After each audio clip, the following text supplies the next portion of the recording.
বৈরী আবহাওয়ায় আতঙ্ক হয়ে উঠেছে বজ্রপাত। গেল 2 দিনে 12 জেলায় প্রাণ গেছে অন্তত 23 জনের। হঠাৎ এই মৃত্যুর মিছিল ভাবাচ্ছে সংশ্লিষ্টদেরও।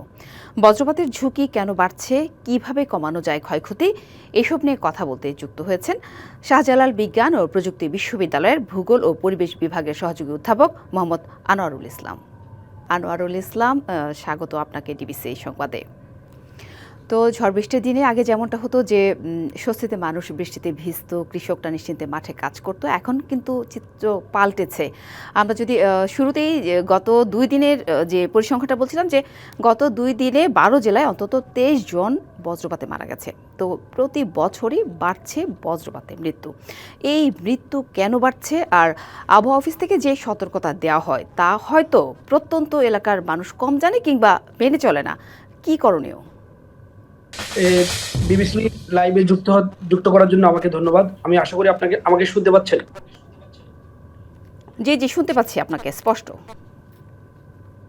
আসলে মোটা দাগে যদি আমরা বলি যে হাওড়ে এই যে মৃত্যুর মিছিল বজ্রপাতে যেটা দিনকে দিন বেড়ে চলেছে, থান্ডার স্টর্ম জনিত যে সমস্ত লাইটেনিং থান্ডার স্টর্ম জনিত যে মৃত্যু, এটা একটা ডিজাস্টার বলতে হবে।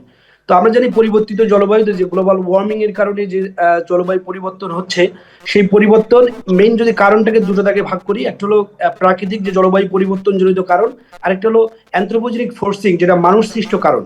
তো আসলে বজ্রপাত বা লাইটনিং ঠান্ডাটা হয় উষ্ণ বায়ুর কারণে। আমরা জানি এখানে কনভেক্টিভ রেইন হয় আমাদের, বিশেষ করে হাওড়া অঞ্চলে, নর্থ ইস্টার্ন রিজনে, এবং বায়ুর তাপমাত্রা দিনকে দিন অনেক বেড়ে যাচ্ছে। সুতরাং এই বায়ুর তাপমাত্রা বাড়ার পিছনে জলবায়ু পরিবর্তন, যেটা হলো বৈশ্বিক পরিবর্তন, সেটা আসলে আমরা চাইলেই রাতারাতি এটা সমাধান করতে পারবো না। এটা একটা global forcing. In the mean time আমরা যদি দেখি তাহলে বুঝতে পারবো যে হাওড় অঞ্চলের গত 30 বছরে ভূমির ব্যাপক পরিবর্তন হয়েছে। মানে ভূমি ল্যান্ড ইউজের ধরন, যেমন marshy land, water body, agricultural land, এগুলোকে আরবানাইজড এরিয়া বা এই ইনফ্রাস্ট্রাকচারাল যে ডেভেলপমেন্ট হচ্ছে, সেই কারণে ল্যান্ড সার্ফেসের টেম্পারেচার অনেক বেড়ে যাচ্ছে, যেটা আসলে বায়ুকে উষ্ণ করতে হেল্প করতেছে। সুতরাং এই ফোর্সিং এর কারণে আসলে জলবায়ু পরিবর্তনজনিত ফোর্সিং এবং মানুষ সৃষ্ট কারণে বজ্রপাতের তীব্রতা দিনকে দিন বেড়ে চলেছে।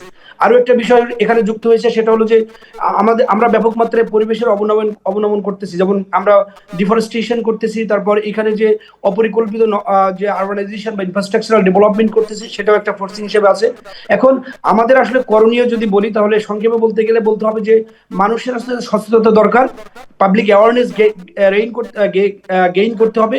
আপনি আরো একটা বিষয় বলেছেন, যেটা সেটা হলো সরকার হয়তো অনেক পূর্বাভাস দিচ্ছে, আবহাওয়া অধিদপ্তর, কিন্তু এটা হাউ ইট মার্জিনালাইজড, কতটুকু মার্জিনাল পিপুলের কাছে যাচ্ছে, সেটা আমাদের আসলে ফোরকাস্টিং সিস্টেম ডেভেলপ করতে হবে। এখন অনেক ক্লাইমেট মডেল তৈরি হয়েছে, যে মডেলগুলোর মাধ্যমে খুব আর্লি ফোরকাস্টিং, মানুষের মুঠোফোন, এখন মানুষের কাছে এই মুঠোফোন। সুতরাং এই মৃত্যুর মিছিল কমাইতে পারে, পাবলিক অ্যাওয়ারনেস গেইন করতে হবে, আমাদেরকে রেইজ করতে হবে যে আমার মানুষকে মুঠোফোনে তার খুদে বার্তা প্রেরণ করতে হবে, যে অ্যাটলিস্ট আমাদের মডেল বলতেছে, আমরা যে গবেষণা করি সেই মডেল অন্তত 10 ঘন্টা বা 8 ঘন্টা আগে মানুষকে পূর্বাভাস দেওয়া সম্ভব, যে এই 10 ঘন্টা পরে এখানে থান্ডারস্টর্ম বা বজ্রপাতের তীব্রতার একটা প্রবল আশঙ্কা আছে। সুতরাং আমরা যদি এই ধরনের মানুষের একদম খুব কমিউনিটি লেভেলে মানুষের কাছে এই ধরনের আগাম বার্তা দিতে পারি, তাহলে মানুষ এই সময়টা হয়তো বা যে সময়টা তীব্রতা থাকবে, সেই সময়টাতে সে মাঠ বা ফিল্ড এরিয়ে চলতে পারবে, ফলে ক্ষয়ক্ষতি অনেক কমানো সম্ভব। এটা সর্বমেয়াদী।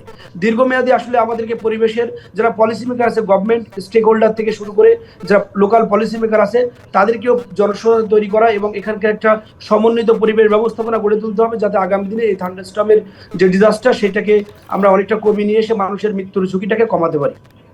আশা করি আমি বলতে সফল আনোয়ারুল হয়েছি। ইসলাম, আপনি বলছিলেন যে আসলে বজ্রপাত থেকে রক্ষায় স্বল্পমেয়াদী এবং দীর্ঘমেয়াদী কিছু পরিকল্পনার কথা। তো আসলে যে এই মুহূর্তে এই যে বজ্রপাত হচ্ছে, এমনকি ঝড় বৃষ্টি ছাড়া হঠাৎ করে দেখা যায় কৃষক হয়তো মাঠে কাজ করছে, কোনো আওয়াজ ছাড়াই যদি বলি যে বজ্রপাতে মানুষ মারা যাচ্ছে, আসলে এই ধরনের সিচুয়েশন থেকে আসলে পরিত্রাণ কি, আর বজ্রপাত থেকে বাঁচতে যদি বলি যে সবচেয়ে কার্যকর প্রতিরোধমূলক ব্যবস্থা আপনার কি মনে হয়, জানাবেন।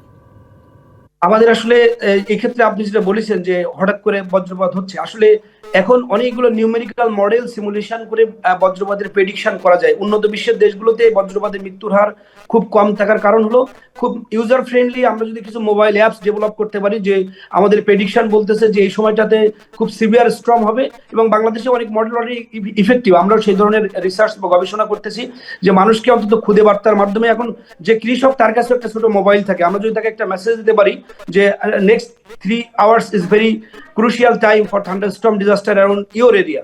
সো মানুষ এই মেসেজটা পাবে। আরেকটা হলো আমরা হাওড়ের যে অপরিকল্পিত ভূমির ব্যবহারকে আমরা প্রমোট করতেছি সেটাকে কমাতে হবে। ইন দ্য মিন টাইম প্রচুর পরিমাণে অ্যাফরেস্টেশন অর্থাৎ বৃক্ষরোপণ করতে হবে এবং এই হাওড়ের যে পরিবেশের যে ব্যাপক অবক্ষয় সেটাকে খুব দ্রুত ভিত্তিতে কমিয়ে আনতে হবে এবং মানুষের যদি সচেতনতা তৈরি করতে পারি, এই দুটো যদি আমরা ইফেক্টিভলি ইমপ্লিমেন্ট করতে পারি তাহলে এই জলবায়ুর এই যে থান্ডারস্টর্ম জনিত যে মৃত্যুর কারণ সেটাকে কমিয়ে আনা সম্ভব।